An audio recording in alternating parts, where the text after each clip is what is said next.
All right, everybody. Hello. Welcome to another Proceed with Passion Q&A Live with Terry Schilling. And I have my special guest today, Kimber Kirt of Hey, the everybody. Kimber Agency you're in Dallas, Texas right now, Yes. right? Yes, that's correct. All right, awesome. And then real quick, I know you may find her across the internet at Kimberly Kirt, but but you go by Kimber. Why is that? Yes. So when I was younger, my dad always called me Kimber. And then as people started to get to know me and just hang out with my family more, my friends started to call me Kimber. And then as I went to college, Kimber was just a name that people remembered more. And I went to a pretty big university with pretty big class sizes. So I just realized every single time I introduced myself as Kimber, people were like, oh, that's an interesting name. And then they would always remember me. So it's really just like it's a more memorable name. And like I said, my friends and all my close family called me Kimber. So it was just kind of nice to have, some universal branding across No, I dig it. Definitely to make it memorable for sure. I know I talked with like a Madison before a month ago, and she's like, I go by Mads because it's more memorable. I'm like, I dig it. Yeah. Awesome. Well, Kimber, I'm so happy to have you here. We're going to talk about a lot. We're going to get into your journey. You talked about you went to the big university. We'll talk about that. And then we'll get into some social media advertising, some ad copy, and then get into a little bit of personal branding on Instagram as well. Sounds great. Yeah. Awesome. And so everybody watching too, if you're in the Copy Co-op Facebook group or watching along on YouTube, feel free to say hi, say your name, ask a question as we go. I'll be able to pause and put that up so Kimber and I can talk about that and answer that for you. But Kimber, what I like to start with is really go into that work experience for you and really, how you got to where you are right now and some of the past, professional career choices led you to where you are. So you went to University of Wisconsin in Madison. Yes. What did you go to study there? And talk on that. So not too far from you. School up there. I have a communications degree and a minor in digital studies. So when I was in school, digital marketing wasn't a thing yet. It wasn't a thing you could study. So that was kind of when I think Facebook ads really started getting big in 2014. And so I graduated at like the end of 2015 or middle of 2015. So there wasn't curriculum on what was going on yet. You can't write a book quick. Like, hey, Facebook ads are starting. What's happening? So I would say that along the way, I thought I was going to be a movie producer. Video editing courses.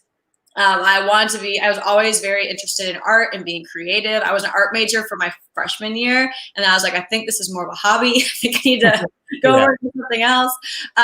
So I got into video production and I thought I wanted to make movies until I had a class in which we made like a full length movie. And I was stuck in a dark room for hours on end, like every single day. And I was like, all right, I don't like this.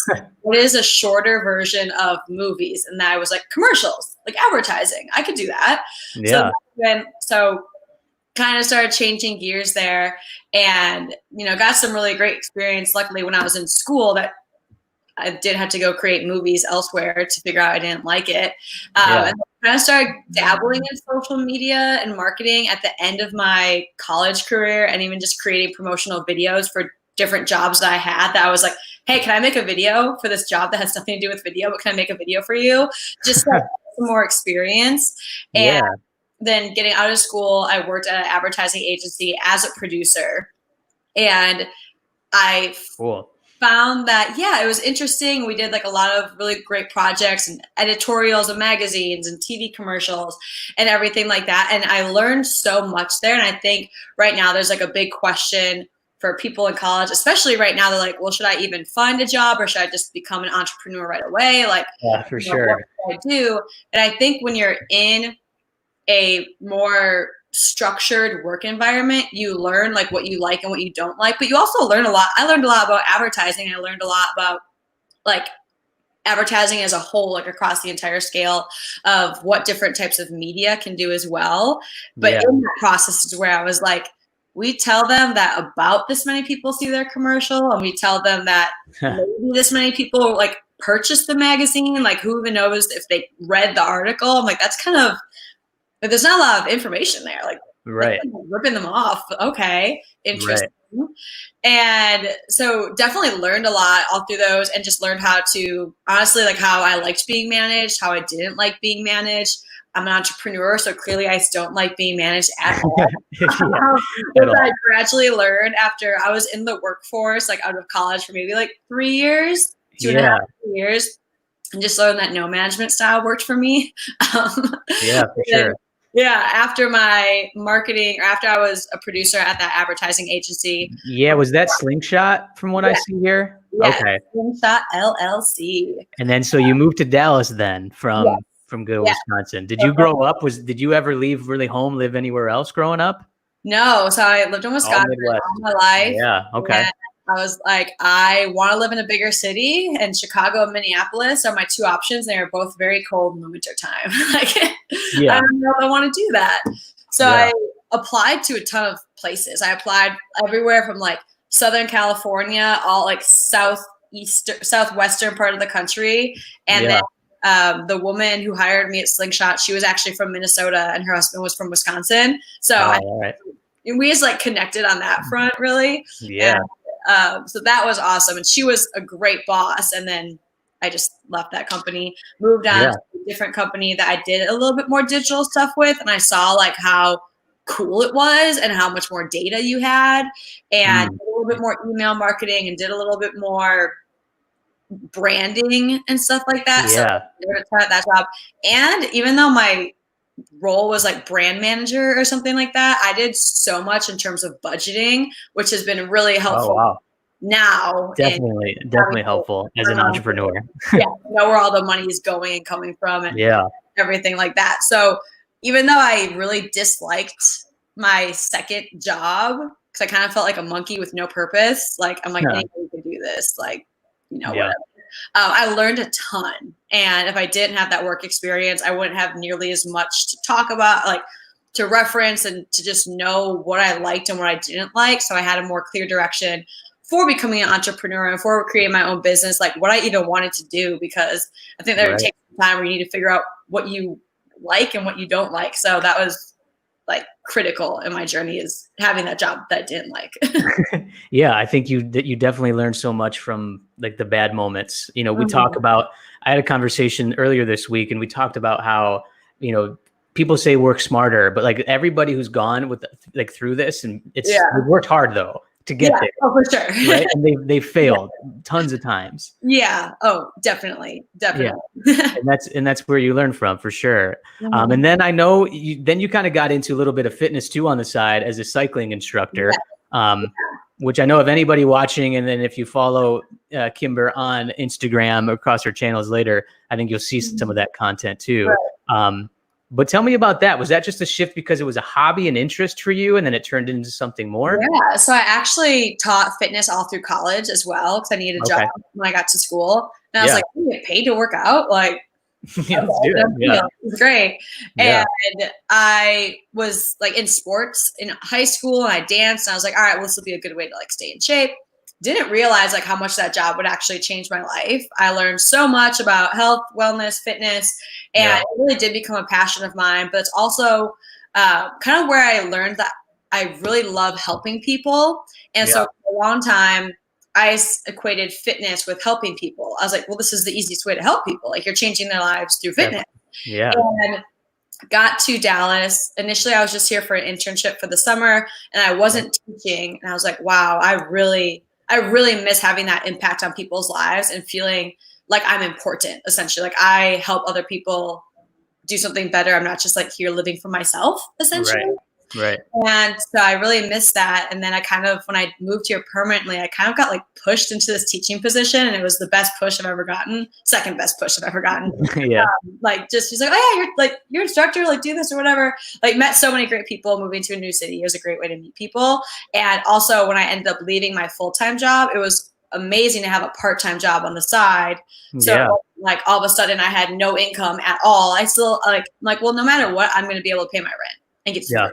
No matter what happens with my side hustle that I have, I'll always have this to help me out. So that was also something I would recommend anybody who's trying to transition, if you're not even if you're afraid, but having a part-time job is not a bad thing, because then you're also not all like making all your decisions based on fear. Like, oh my gosh, like I need to get this client, so I'm going to charge them $2 instead of what I could be charging. Or something. For sure. And I've known people who've kind of done this, gone out and be like, I'm going to start this on my own, but then panic when they don't get the clients right away. And then they revert back to getting a full-time job. So maybe, do get that side part-time job to help kind of ease that a little bit. Eases some anxiety. Yeah, absolutely. Hey, Kimber, I'm curious then, when you decided to go full-time by yourself, digital marketing specialist, work with all your clients, was that, how much did you plan it ahead of time? Did you have like 6 months saved, like people say? What was that story? Really, this is the first best push I've ever gotten. Yeah. So I had been wanting to quit. I had my side hustle for maybe a year, a little over a year at this point. And it was making me enough money that I was like making more money at that than my job. So I had that down. I had the income part down.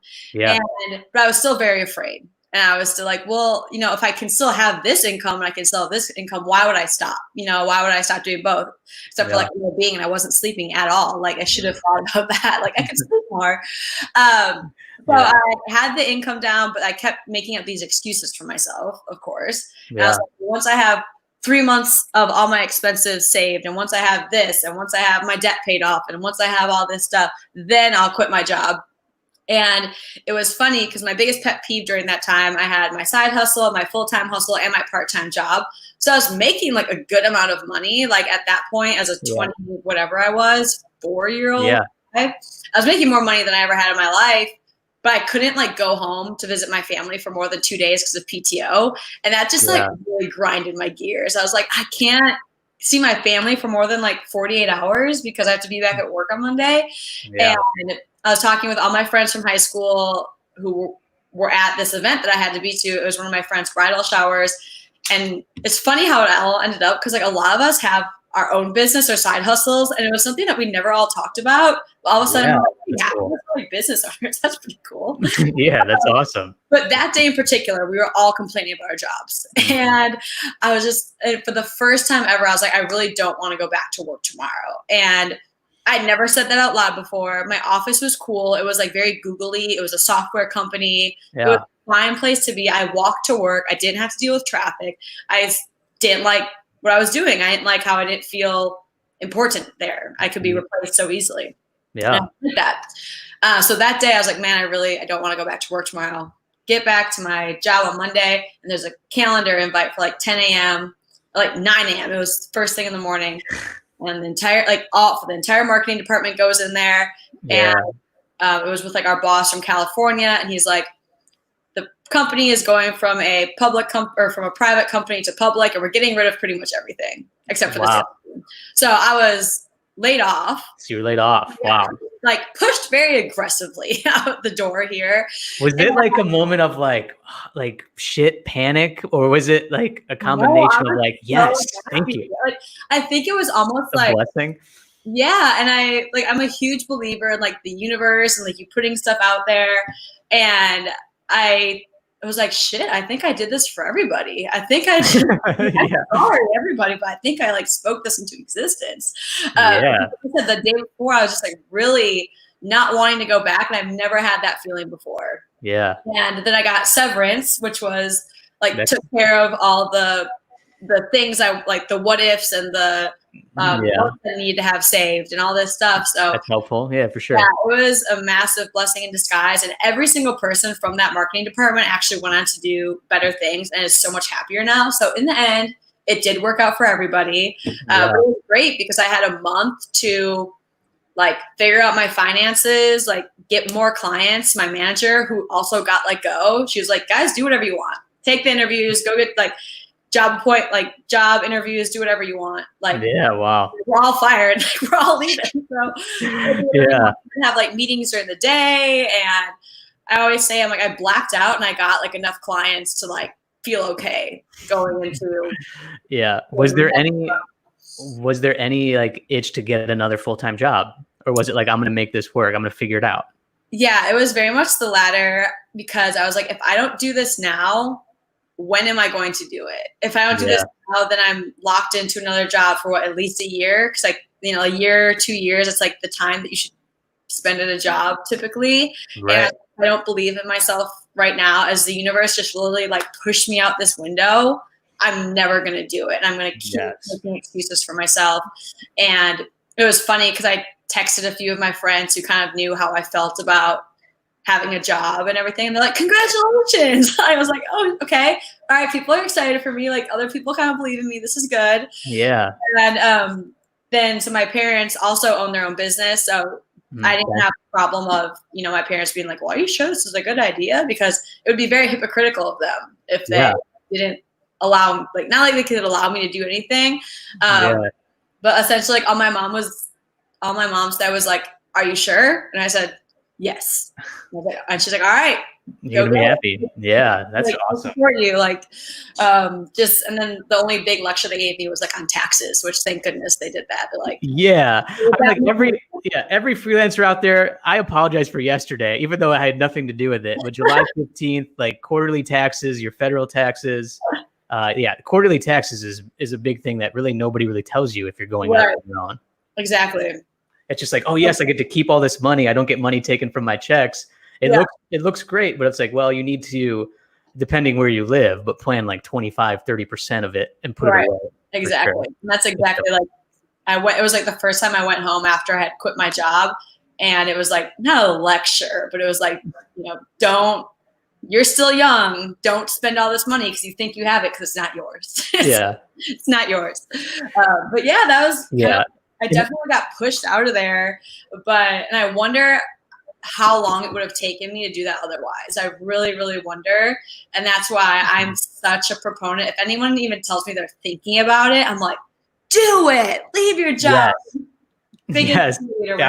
I'm the same. I have a similar story where I got kind of pushed. It was like a mutual thing where it's like I was going on my own. I let my boss know that I was taking some projects and really wanting that next step, and maybe taking a step back from my role, working part-time there. But then it just kind of the push of like, you know what, you do it on your own. And I did. And it's like, you talk to friends and like, they really just positive for that decision for you. They're just like, how are things, man? How's business? It's like, oh, it's great. I have this flexibility. I do all this. And like, they're probably like, damn, that sounds great. Yeah. It's like, damn, man, I wish I could do that. It's like, well, you can, and it's like, when I try to like help people, motivate, like tell them, it's like, you can totally do this. I love that. Yeah, totally. Yeah. Well, I know. So I'm sure that push is in, high definition 4K in your memory. But since you went on your own, like from then until even today, what's another memory then, like that you think of that's in complete high definition, whether it's something that bad happened, big lesson learned, or like a huge win you had? I would say a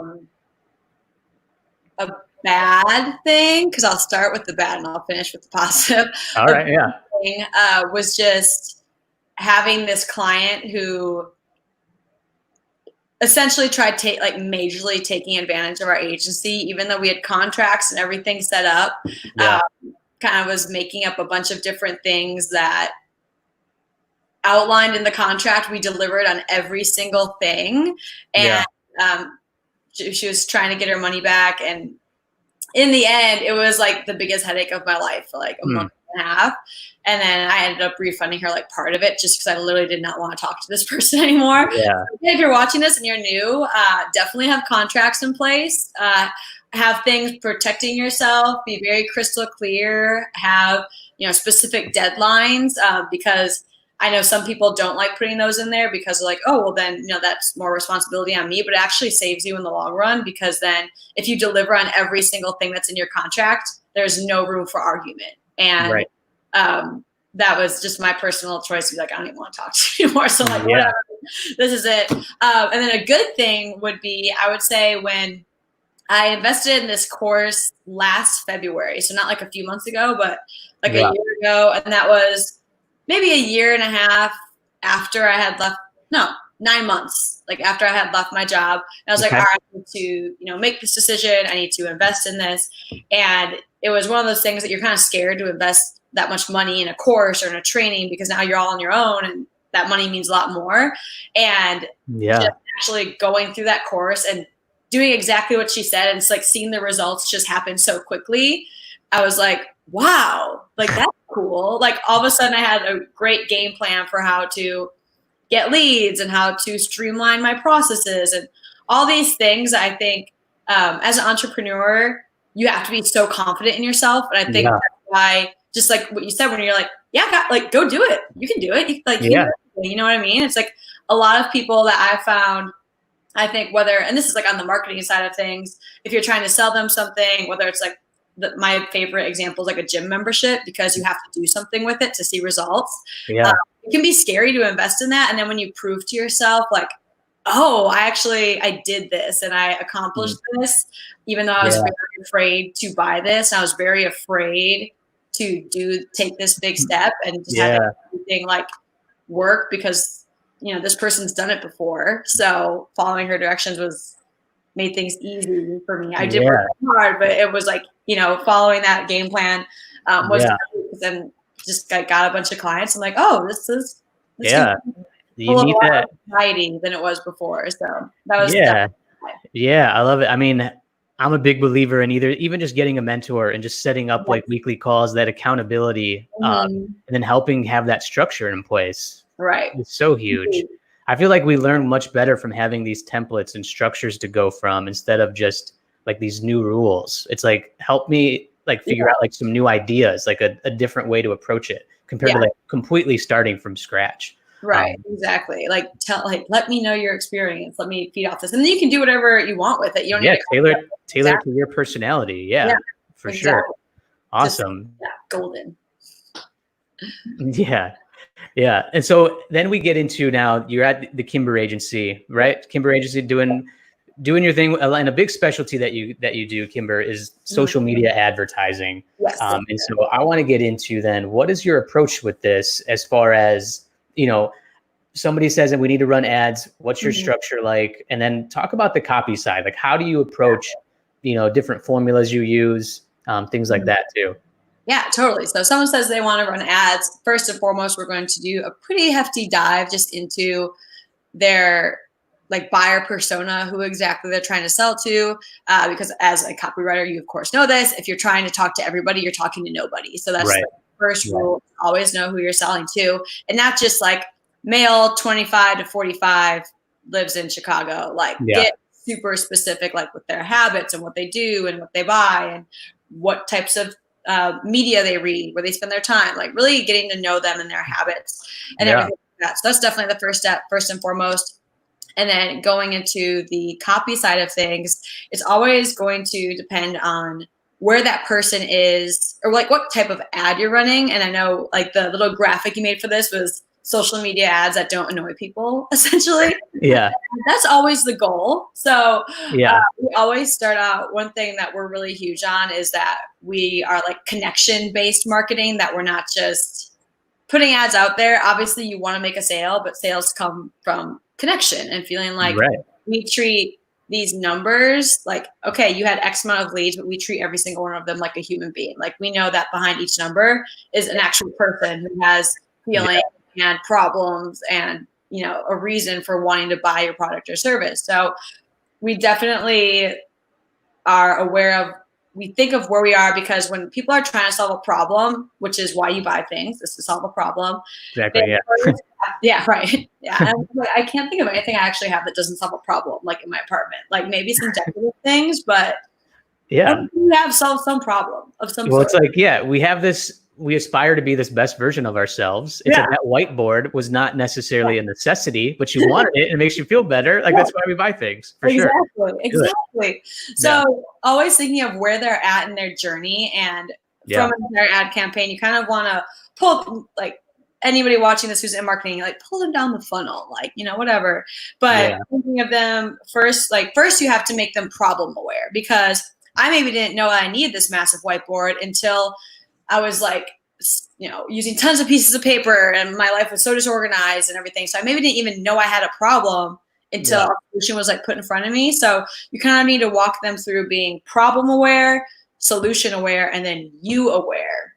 Like letting them know that you are their solution, and then rewinding back into that is not talking about yourself when you don't need to talk about yourself. So whether you're trying to sell a product or sell a service, like Apple is the best description of this. Apple never says like, we have X amount of megahertz of storage and our computers move this fast. Like it's all about how streamlined having an Apple product is in your life and how easy it makes it for you. Like they never talk about why Apple is so great. They never say that. And then when you're also selling yourself, people don't care about you right now. They just want to know how you're going to help them. So make that like first and foremost, bring attention to the problem that you solve, because that's also going to catch their attention. Because if they're scrolling, it's like, hey, like, look how great I am. Like, who cares how great you are right now? Like, you might be an awesome human being.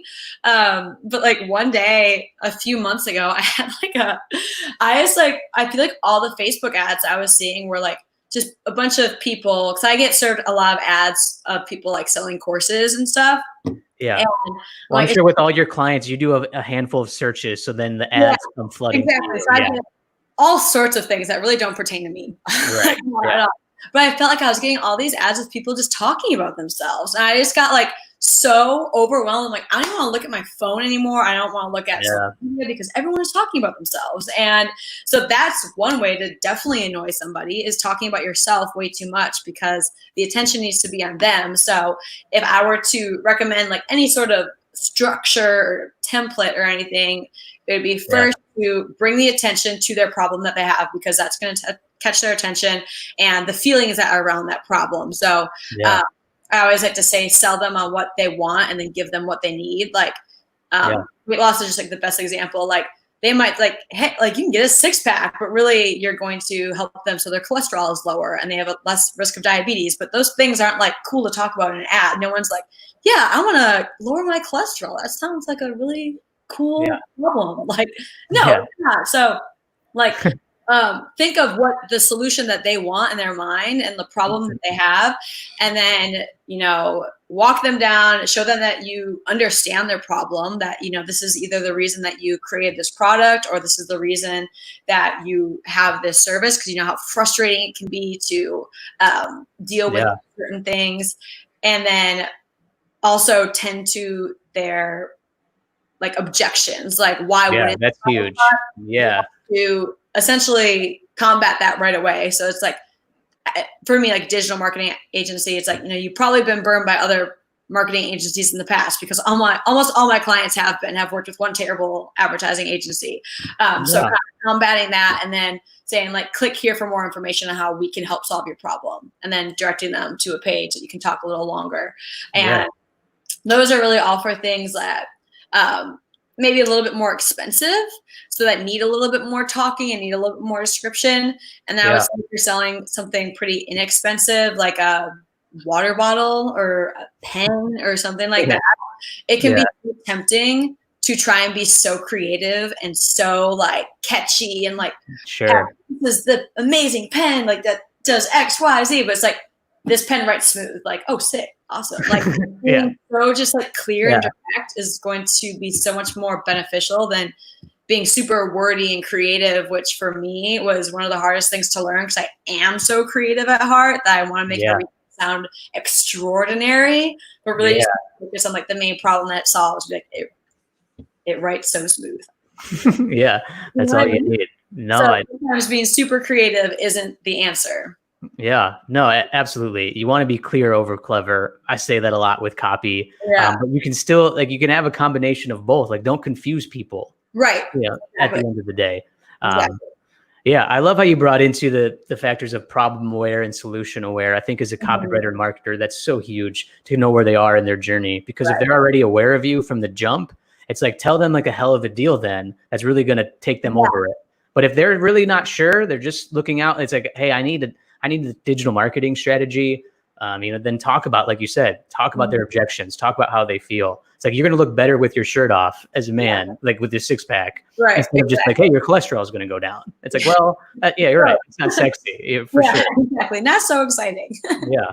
What about like formatting for social ads with copy? Like how big are the guidelines when writing on Facebook or Instagram? Or do you just kind of be like, as long as the point gets crossed type of vibe? Because I feel like that's just it's a big technical question I hear often as well. Yeah. So I will always have so many different paragraphs. So, because when you look at something and it's just like one big paragraph, you automatically don't want to read that because it's just harder to read, especially on a phone, which is where more people are spending their time. It's just really hard to read a bunch of text jumbled up altogether.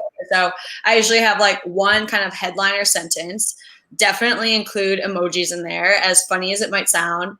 I read this article. Actually, I think it was like a scientific paper because it was it was definitely like researched, and it was essentially saying how when you use emojis in any sentence, whether it's like a text, a ad, a email, subject line, anything like that, it takes like less reading effort for me because I kind of am browsing. So, you can like skim something and get a general idea of what's going on, but the emojis, like when you look at it before you even read any words, it helps you like, oh, smile, money, a boom sign, like okay, it's true, funny and exciting, like but then if it's like, say you're injured, like a personal injury lawyer or something like that, you'd have like the little emoji that's hurt, and then you have like the sad face, and like then like the smile face, and they kind of like the emojis can help tell the story.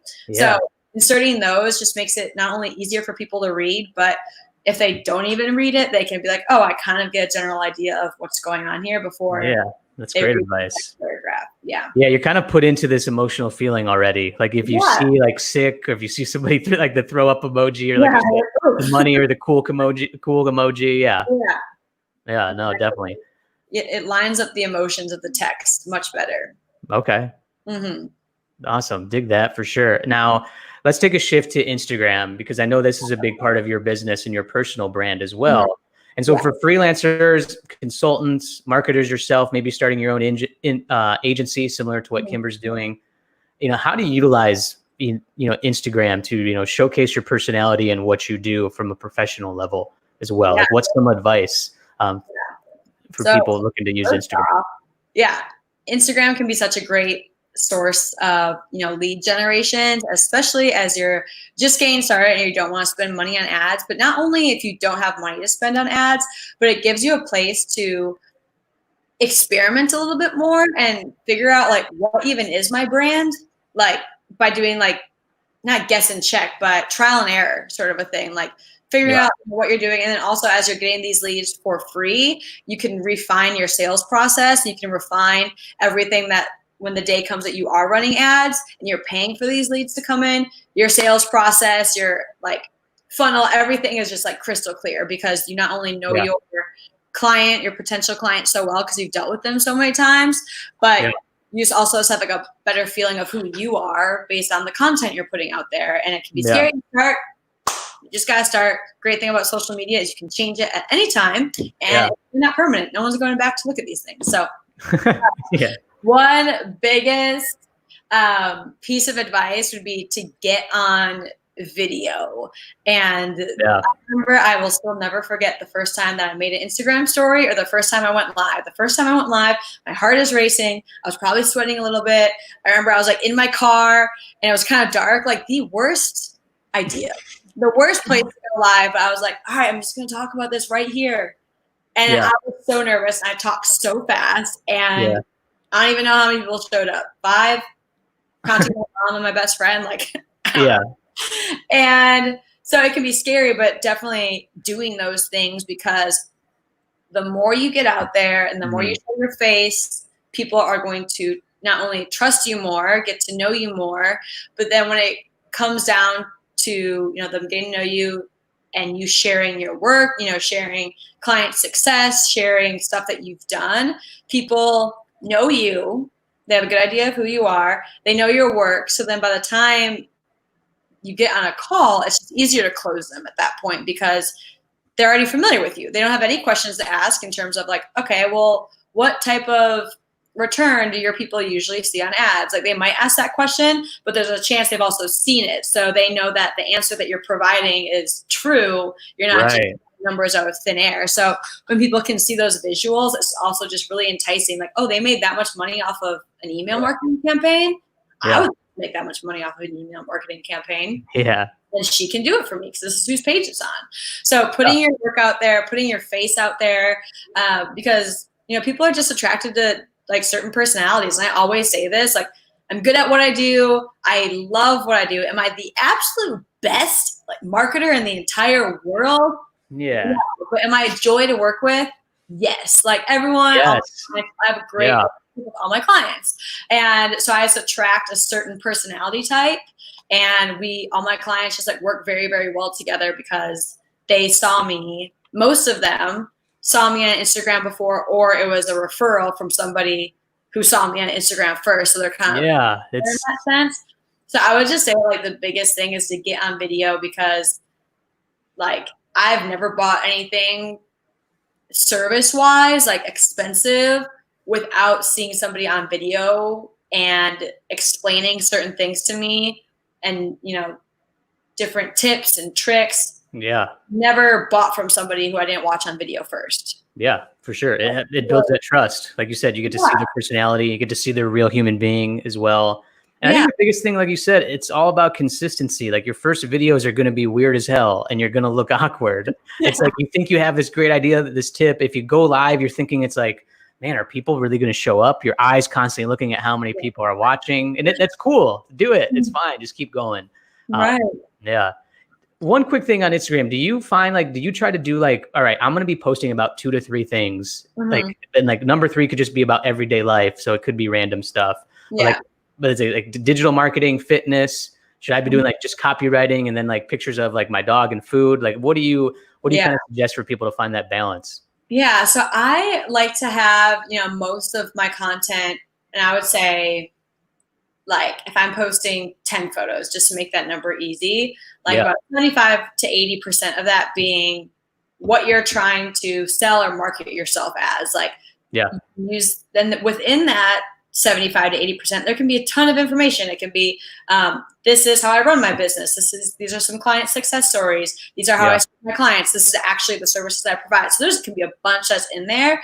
But then just like we talked about, people do want to know you and they want to know more about you than just about your business. So sharing a picture of you and your dog, and sharing like, I don't sell anything fitness related, but I love working out. And that's just like a part of how I feel like if I don't work out in the morning, like I am a mush brain for the rest of the day. So that's really a part of my like entrepreneurial schedule is working out and being active in the morning.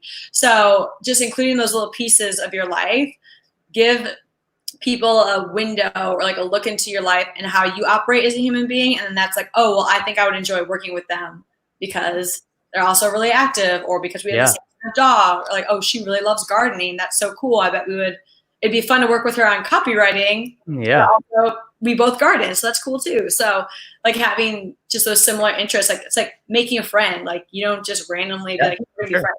I don't know anything about you, but we're gonna hang out.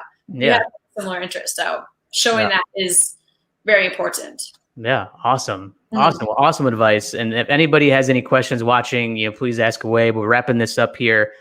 Kimber, I like to end these with a couple questions. So one, I want to know what like digital tools or products that you use every day to run your business. What are your go-tos? So I love Sprout Social. Quick shout out. They were, when I first started doing digital marketing, I didn't do ads at all. That was something I learned later. But at first I just did like social media, like posting to people's social media accounts, which I still do. But I used to have like a Google Doc and then manually every day go and post my clients' pictures and captions and everything like that, which just gets to be a lot. And once you get more clients, it feels impossible to do. Right. And Sprout Social is awesome for scheduling everything out advance ahead of time. It gives you a ton of metrics, like what times are best to post for that client. Like it knows when their followers are active and everything like that. You're able to look back at your content over the past month or whatever window you want to be like, okay, this was our most successful piece of content. Let's put up more content like that. So it provides you data to make decisions. And as a service provider, if you are in the digital marketing space, social media, it is going to be always so much easier to sell your service when you have data to back it up. So I always say I'm super creative, but I've learned to love data because I can show you a really cool looking Instagram page. If nothing is happening there, what's the point? So it has to have numbers behind it and be like, people are engaging with it, people are liking it. And So numbers are going to make it so much easier to sell for you. So Okay. has so much in there, and it connects to like every single social platform you could ever imagine. So Nice. Sprout Social all the time. I use Gmail for my emails. Yeah. Like all my data storage and everything like that. I'm actually approaching. I'm at like 80% capacity right now, so I need to go there. Gotta update that G Suite. Yeah. Exactly, upgrade. And then I would say just for like managing like employees and projects would be Asana. I actually just recently made that switch because I'm one of those people that I'm like, do I have to learn? Like, do I need to check another platform to go? Yeah. Like, can't we just text each other? Like me, who's the one who doesn't like being managed, but now I'm like, as the manager, I'm like, shit, I have no idea what everyone's doing. I have no idea what people are doing today. So like some sort of project management software that you can see when things are getting done and when things are getting checked off. And Asana is very visual. So that's like I like that. So it's very easy to see like what's done and what's not. Yeah. Awesome. Yeah, I use Asana too. Absolutely. Yeah, it's a great tool. We did get a comment here. We had somebody coming in. Juan Franco, thanks for sharing your expertise. Kimber and Terry, it's 1 a.m. here, but the webinar is worth the wait. Awesome. That's awesome. Right, thanks, Juan. Thanks for tuning in, man. Cool. Appreciate it. Well, now, Kimber, final question, quick two-parter. One of my favorite questions to ask. All right. Start. Are you more of a burrito or pizza person? Oh, pizza. Okay. I had pizza last night. Yeah. All right. So pizza person. Great. Now, what would then be the 3 key ingredients to your success pizza? Oh, like, so not like pepperoni, pineapple, but like, no, don't say that. I don't mean to make you hungry right now. Yeah. But you can say like persistent resiliency, those type of characteristics. I would say, order doesn't matter here. So this is not in terms of how. Okay. Yeah. I would say not caring about what people think about you is the first thing. Like, just get it out of the way. People are usually going to be in the end jealous of what you're doing. Like, just like you talked about in the beginning, people are like, man, you're going doing your own thing. Like, that's so cool. Not letting people's opinions affect you. Yeah. I would say is definitely the first thing. The second thing is time management, because you're going to have a lot coming your way and you're going to have to learn how to compartmentalize things and, get certain tasks done and just stay focused. So I guess it's kind of 2 right there. It's 2. Time management. Focus. Yeah. And then just having passion for what you do. Because you don't actually like what you're doing. It's really hard to wake up and be super hyped about it every day. And that's why most people do their own business and have their own thing, is because you can be really, really good at doing something. Like, you can be really, really good at being a financial analyst and make a ton of money doing it. But if you're not enjoying it and you're not super happy, then your quality of life goes down. So why should you feel like going to a job when you own your job? So passion, time management / focus, and not caring what people think about you. Yeah, I love it. I love when passion comes up, because we call this proceed with passion, but you touched on it. We talked about it today. Yeah. Having that purpose, that purpose and drive for what you do is huge. Yeah. Love it. What a perfect ending. Yeah, it was great, Kimber. Thank you so much. And for having me. Yeah, absolutely. So before we go, and everybody watching, we're going to do a Whose Tagline Is It Anyway live right after this in the group and on Twitter. So you can tune in either of those. But Kimber, before I let you go, let everybody know tuning in where they can find you and anything else that you want to promote as well going on.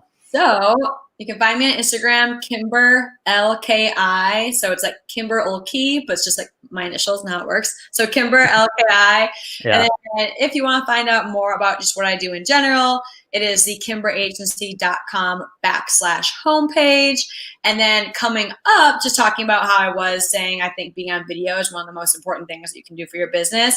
I am releasing a course that's kind of all about finding clarity and confidence in your business, which is so important. But a lot of the course is going to be how to be better on video. Like, what do I do with my hands? How do I sound confident? How do I have energy? And how do I not be like down here, but how am I up here? So all those things, and how those can bring leads into your business. So awesome. That's a link in my bio on my Instagram right now, so you can sign up for more information there. Love it. All right, everybody. Please check that out. Kimber, thank you so much for the time and all the insight today. This was really great talking with you. I'm really glad we got to do this. Yeah. All right, everybody, stay tuned for the next 2 taglines anyway with Kimber. And everybody, thanks for watching here on this Proceed with Passion Q&A. Cheers.